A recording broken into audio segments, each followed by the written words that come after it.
అధ్యక్ష కూర్చొని చెప్తాను అధ్యక్ష. మన హరీష్ రావు గారికి గంట సమయం ఇచ్చినా కానీ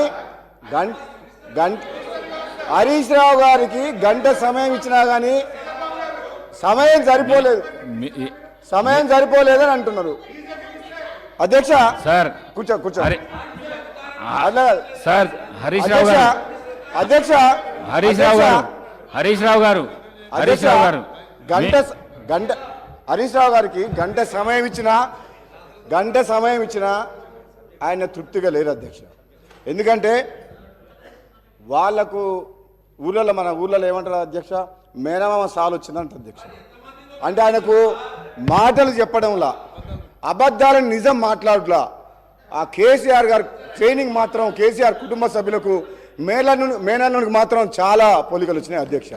ఇంత సమయం ఇచ్చిన తర్వాత కూడా మరి గవర్నమెంట్ని ఇట్లా మాట్లాడడం అంటే ఏంటి అధ్యక్ష ఇదంతా?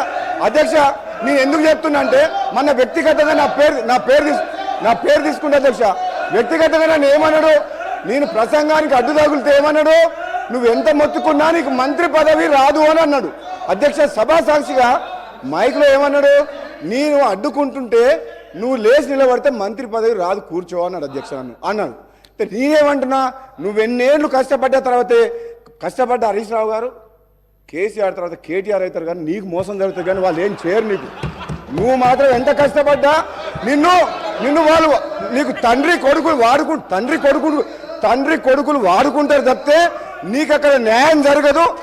అధ్యక్ష ఒక్క నిమిషం అధ్యక్ష నాకు కంప్లీట్ అయిపోతుంది.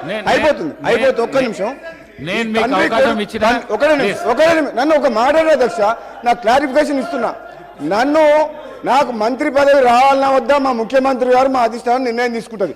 నిన్ను మాత్రం తండ్రి కొడుకులు వాడుకున్నంత అన్నట్టు మాక్సిమం వాడుకుంటారు అధ్యక్ష. నేను చెప్తాను నీకు అధ్యక్ష. ఇంకొక మదన్ మోహన్ గారు